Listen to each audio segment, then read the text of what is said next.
Praise the Lord. വേഗം വരുന്നവനായ നമ്മുടെ കർത്താവായ യേശുക്രിസ്തുവിൻ്റെ നാമത്തിൽ എൻ്റെ സ്നേഹവന്ദനങ്ങളെ ഞാൻ അറിയിക്കുന്നു. ലൂക്കോസ് സുവിശേഷം 15-ാം അധ്യായം 17-ാം വാക്യം. അപ്പോൾ സുബോധം വന്നിട്ട് അവൻ, എൻ്റെ അപ്പൻ്റെ എത്ര കൂലിക്കാർ ഭക്ഷണം കഴിച്ച് ശേഷിപ്പിക്കുന്നു, ഞാനോ വിശപ്പ് കൊണ്ട് നശിച്ചു പോകുന്നു. ഹല്ലേലൂയ. അപ്പോൾ സുബോധം വന്നിട്ട് ഇതാ ഈ ഇളയ പുത്രൻ വിളിച്ചു പറയുന്നു, എൻ്റെ അപ്പൻ്റെ വീട്ടിലെ നന്മ എത്ര വലുതാ. ഞാൻ എൻ്റെ അപ്പൻ്റെ അടുക്കിലേക്ക് മടങ്ങിച്ചെന്ന് അവനോട് എൻ്റെ പാപത്തെ ഏറ്റുപറയും. ഞാൻ എൻ്റെ അപ്പൻ്റെ ഭവനത്തിലേക്ക് കടന്നു ചെല്ലും എന്നൊന്ന് തീരുമാനിച്ചു. നമുക്ക് ഈ വേദപുസ്തക ചരിത്രം നന്നായിട്ടറിയാം. ആ ഇളയ പുത്രൻ തൻ്റെ അപ്പൻ്റെ സ്വത്ത് മുഴുവനും സമ്പാദിച്ച് താൻ ദൂരദേശത്തൊക്കെ പോയി തനിക്കുള്ളതൊക്കെ ചെലവഴിച്ചു, തനിക്കുള്ളതെല്ലാം നശിപ്പിച്ചു. തനിക്കുള്ളതെല്ലാം പോയതിന് ശേഷം തനിക്ക് സുബോധം വന്നിട്ട് അപ്പൻ്റെ വീട്ടിലേക്ക് അവൻ മടങ്ങി വന്നു. ഇന്ന് പകൽക്കാലവും നാം സുബോധമുള്ളവരായി ജീവിപ്പാൻ പരിശുദ്ധാത്മാവ് നമ്മെ ഓർമ്മപ്പെടുത്തുന്നു. പലപ്പോഴും ജീവിതത്തിൽ മനുഷ്യൻ സുബോധത്തെ നഷ്ടപ്പെടുത്താറുണ്ട്. ജീവിതത്തിൽ പലതും നമ്മുടെ സുബോധത്തെ കളയാറുണ്ട്. സമ്പത്ത് വർദ്ധിക്കുമ്പോൾ കണ്ണ് കാണാതെ, ഹല്ലേലൂയ, സുബോധമില്ലാതെ പ്രവർത്തിക്കുന്ന അനേകര് ഈ കാലഘട്ടത്തിലുണ്ട്. അധികാരത്തിലേക്ക് ഏറുമ്പോൾ അധികാരത്തിൻ്റെ കസേര, അധികാരത്തിൻ്റെ സ്ഥാനമാനങ്ങൾ മനുഷ്യൻ്റെ സുബോധത്തെ കെടുത്താറുണ്ട്. ഹല്ലേലൂയ. മനുഷ്യൻ്റെ സൗന്ദര്യവും കുടുംബമഹിമയും ഒരുപക്ഷേ തൻ്റെ സുബോധത്തെ കെടുത്തിക്കളയാറുണ്ട്. എന്നാൽ ഒരു ദൈവ പൈതൽ സുബോധമുള്ളവനായിട്ട് വേണം ഈ ലോകത്തിൽ ജീവിക്കാൻ. ദൈവവചനം വായിക്കുമ്പോൾ, ദൈവവചനം കേൾക്കുമ്പോൾ അത് നമ്മുടെ ഹൃദയത്തിനകത്ത് ശോധന ചെയ്യും. നമ്മുടെ ഹൃദയത്തിനകത്ത് നമ്മെ തന്നെ പരിശോധിക്കും. നമ്മുടെ ഹൃദയത്തിനകത്ത് നമ്മെ തന്നെ ശോധന ചെയ്ത് നമ്മെ കൊള്ളാവുന്നവനാക്കി മാറ്റും. അതുകൊണ്ട് ഒരു ദൈവ പൈതൽ എല്ലാ കാലത്തും വചനം ധ്യാനിക്കുന്നവനായി തീരണം. വചനം ധ്യാനിക്കുമ്പോൾ നാം ആരെന്നും നമ്മുടെ കർത്താവിൽ നമ്മുടെ പദവി എന്തെന്നും നമുക്ക് തിരിച്ചറിയാൻ സാധിക്കും. നമുക്ക് ലഭിച്ചതൊക്കെയും ദൈവത്തിൻ്റെ ദാനമെന്ന്, അപ്പൻ്റെ സ്വത്തെന്ന് തിരിച്ചറിയുമ്പോൾ നമ്മുടെ കണ്ണ് തുറക്കും, നമുക്ക് സുബോധം വരും. ഇന്ന് പകൽക്കാലവും ദൈവസഭ സുബോധമുള്ളവരായി തീരട്ടെ. സുബോധം ഇല്ലാത്തവർ പലരും തനിക്ക് ബോധിച്ചതുപോലെ ഈ ഭൂമിയിൽ നടക്കും. ന്യായാധിപന്മാരുടെ പുസ്തകത്തിൽ ഇങ്ങനെയാണ് വായിക്കുന്നത്, അക്കാലത്ത് അവർക്ക് രാജാവില്ലായിരുന്നു. ജനം തനിക്ക് ബോധിച്ചതുപോലെ അവർ നടന്നു, ബോധിച്ചതുപോലെ സുബോധമില്ലാതെ നടന്നു. നോക്ക്, ഒരു ഭൂതഗ്രസ്തനെക്കുറിച്ച് വേദപുസ്തകത്തിൽ പറയുന്ന കഥ നമുക്ക് നന്നായിട്ടറിയാം. അവന് സുബോധം ഇല്ലായിരുന്നു. സുബോധമില്ലാത്ത അവൻ വസ്ത്രം ധരിക്കാറില്ല.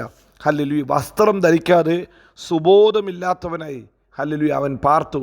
വസ്ത്രം ധരിച്ചപ്പോൾ, വസ്ത്രം ധരിക്കാതെ ഇരുന്നപ്പോൾ അവൻ്റെ ഉള്ളിൽ അതിനെക്കുറിച്ചൊരു ബോധവുമില്ല. ഈ കാലഘട്ടത്തിലും നമ്മുടെ വസ്ത്രധാരണം കാണുമ്പോൾ തന്നെ മനുഷ്യർ തിരിച്ചറിയട്ടെ, നമുക്ക് സുബോധമുണ്ടെന്ന്, നാം ദൈവ പൈതലെന്ന്. ഒരു ദൈവ പൈതലിന് യോഗ്യമായ രീതിയിൽ നമുക്ക് വസ്ത്രം ധരിക്കാം. സുബോധമില്ലാത്തവർ കല്ലറയിൽ കിടക്കുന്നു എന്ന് ലൂക്കോസ് സുവിശേഷം 8-ാം അധ്യായം 26 മുതലുള്ള വാക്യത്തിൽ നമുക്ക് കാണാൻ സാധിക്കും. നാളുകളായി അവൻ കിടക്കുന്നത് കല്ലറയിലാണ്. എന്താ കല്ലറയിലെ പ്രത്യേകത? കല്ലറയിൽ മരിച്ചവരാ. മരിച്ചവരോടുകൂടെ വാസം ചെയ്യുന്ന ജനം, മരിച്ചവരുമായി ഇടപെടുന്ന ജനം, മരിച്ചവരുമായി ഹല്ലേലൂയ സംവാദിക്കുന്ന ജനം. അവരുടെ ഉള്ളിൽ വിചാരം മരിച്ചവർ വന്ന് സംസാരിക്കും, മരിച്ചവർ വന്ന് ജീവിതത്തിൽ ഇടപെടും.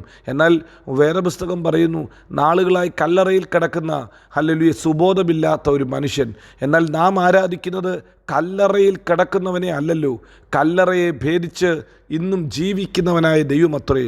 അതുകൊണ്ടാണ് കല്ലറ അന്വേഷിച്ച് ചെന്ന, കല്ലറയിൽ ഹല്ലേലൂയ സുഗന്ധം പൂശാൻ ചെന്ന സ്ത്രീകളോട് കർത്താവിൻ്റെ ദൂതന്മാർ ഇങ്ങനെ വിളിച്ചു പറഞ്ഞത്, അവൻ ഇവിടെ ഇല്ല, അവൻ ഉയർത്തെഴുന്നേറ്റിരിക്കുന്നു. കല്ലറയിൽ ഹല്ലേലൂയ ഇന്നും ഹല്ലേലൂയ കാലിയായി കിടക്കുന്ന, ഇന്നും ഹല്ലേലൂയ വേക്കൻ്റായി കിടക്കുന്നത് ഒന്നു മാത്രമേ ഉള്ളൂ, അത് കർത്താവായ യേശുവിൻ്റെ കല്ലറയത്രേ. ആ കല്ലറയിൽ ഇന്നും കാലിയ. കാരണം അവൻ മരണത്തെ ജയിച്ച് ഇന്ന് പിതാവിൻ്റെ വലതുഭാഗത്ത് നമുക്ക് വേണ്ടി പക്ഷപാതം ചെയ്യുന്നു. അവൻ കല്ലറയെ ഭേദിച്ച്, കല്ലറയുടെ ബന്ധനങ്ങളെ തകർത്ത് അവൻ ജീവിക്കുന്ന ദൈവം. കല്ലറയിൽ ഹല്ലേലൂയ കിടക്കുന്ന മനുഷ്യൻ സുബോധമില്ലാത്ത ആ ലെഗിയോൻ ഹല്ലേലൂയ. ആൻ്റെ വേദപുസ്തകം ഇങ്ങനെ പറയുന്നു, അവൻ വളരെ കാലമായി അവിടെ കിടക്കുന്നു. വളരെ കാലമായി. ആ വളരെ കാലം എന്ന വാക്ക് കേൾക്കുമ്പോൾ തന്നെ നമ്മൾ പലപ്പോഴും നമ്മുടെ ജീവിതത്തിലും അങ്ങനെ നമ്മൾ പറയും, ഞാൻ വളരെ കാലമായി ഇന്ന കാര്യം ചെയ്യുന്നു, ഞങ്ങളുടെ കുടുംബമായി ഞങ്ങൾ ഇങ്ങനെ ചെയ്യുന്നു. തങ്ങളുടെ പാരമ്പര്യവും തങ്ങളുടെ കഥകളും പറയുന്നതല്ലാതെ മനുഷ്യർക്ക് വേറെ പ്രശംസിപ്പാനൊന്നുമില്ല. മനുഷ്യർ പണ്ടെങ്ങാണ്ടോ കണ്ട ഒരു അത്ഭുതത്തെ, പണ്ടെങ്ങാണ്ടോ ഹല്ലേലൂയ ദൈവാലയത്തിൽ പോയ ചരിത്രം പറഞ്ഞ് തൻ്റെ പിതാക്കന്മാർ അങ്ങനെ ചെയ്തെന്ന് പറഞ്ഞ് ആ പാരമ്പര്യത്തിൽ പ്രശംസിക്കും. എന്നാൽ അപ്പസ്തോലനായ പത്രോസ് പറയുന്നു, വ്യർത്ഥവും പിതൃപാരമ്പര്യമുള്ള നിങ്ങളുടെ നടപ്പിൽ നിന്ന് നിങ്ങളെ വീണ്ടെടുത്തിരിക്കുന്നത് ക്രിസ്തുവെന്ന നിർദോഷവും നിഷ്കളങ്കവുമായ കുഞ്ഞാടിൻ്റെ വിലയേറിയ രക്തം കൊണ്ടത്രേ. നിങ്ങൾ ഹല്ലേലൂയ പറഞ്ഞു നടക്കുന്ന ചരിത്രം വ്യർത്ഥവുമായ പിതൃപാരമ്പര്യം അത്രേ. എന്നാൽ നിങ്ങളെ കർത്താവ് വീണ്ടെടുത്തപ്പോൾ, നിങ്ങൾ വീണ്ടും ജനിച്ചപ്പോൾ നിങ്ങൾ പുതിയ സൃഷ്ടിയായി മാറി. വളരെ കാലമായിട്ടുള്ള പല ചരിത്രവും പറഞ്ഞ് നടക്കാതെ ദൈവത്തിൻ്റെ പൈതലെ വചനത്തെങ്കിൽ ഏൽപ്പിച്ചു കൊടുക്കുമോ? കർത്താവേ, ഞാനൊരു പാപിയായ മനുഷ്യനാണ്, എനിക്കൊരു പാരമ്പര്യവും പറയാനില്ല, അങ്ങയുടെ രക്തം എന്നെ പുതിയ സൃഷ്ടിയാക്കി മാറ്റി. ഒരുവൻ ക്രിസ്തുവിലായാൽ അവൻ പുതിയ സൃഷ്ടി അത്രേ. നാം പുതിയ സൃഷ്ടിയായി മാറണം. നാം വീണ്ടും ജനിച്ച് ഒരു ദൈവ പൈതലായി മാറണം. അതാ ദൈവത്തിൻ്റെ ആഗ്രഹം, അതാ ദൈവിക പദ്ധതി. ഇന്ന് പകൽക്കാലവും നാം നമ്മെ തന്നെ കർത്താവിൻ്റെ കരങ്ങളിലേക്ക് ഏൽപ്പിച്ചു കൊടുത്താൽ നമ്മെ പുതിയ സൃഷ്ടിയാക്കി മാറ്റാൻ എൻ്റെ ദൈവം വിശ്വസ്തനത്രേ. സുബോധമുള്ളവരായി നമുക്ക് ഈ ഭൂമിയിൽ ജീവിക്കാം. ആ പുത്രൻ സുബോധം വന്നിട്ട് തന്നെത്താൻ വിളിച്ചു പറഞ്ഞു, ഞാൻ എൻ്റെ അപ്പൻ്റെ വീട്ടിൽ ചെല്ലും, അപ്പനോട് പാപം ഏറ്റുപറയും, അപ്പനോട് പറയും, അപ്പാ അങ്ങയുടെ കൂലിക്കാരനായിട്ടെങ്കിലും എന്നെ കരുതണമേ എന്ന് കർത്താവ് അപ്പനോട് വിളിച്ചപേക്ഷിക്കും.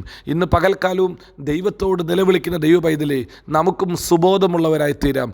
നമുക്കും ദൈവഭവനത്തിലേക്ക് മടങ്ങിച്ചെല്ലാം. നീ പാപം ചെയ്ത് മാറിപ്പോയിട്ടുണ്ടെങ്കിൽ നമുക്ക് വിളിച്ചു പറയാം, കർത്താവേ, കല്ലറകളിലായിരുന്നു വാസം, മരിച്ചവരുടെ പിന്നാലെയായിരുന്നു പോയത്. ഇന്ന് പകൽക്കാലം ജീവനുള്ള ദൈവമേ, നിൻ്റെ പിന്നാലെ ഞങ്ങൾ വരുന്നു. എൻ്റെ കർത്താവും ദൈവവുമേ, സുബോധമുള്ളവനായി ഹല്ലേലൂയ നല്ല വസ്ത്രം ധരിച്ച്, യോഗ്യമായ വസ്ത്രം ധരിച്ച് എൻ്റെ കർത്താവിനെ ആരാധിപ്പാൻ ഞങ്ങളെ ബലപ്പെടുത്തണം. അവൻ വിശ്വസ്തൻ, വാക്കുമാറാത്തവൻ, നമ്മെ എല്ലായിടത്തും എല്ലായ്പ്പോഴും ക്രിസ്തയേശുവിൽ ജയോത്സവമാക്കി നടത്തും. God bless you. Amin, Amin.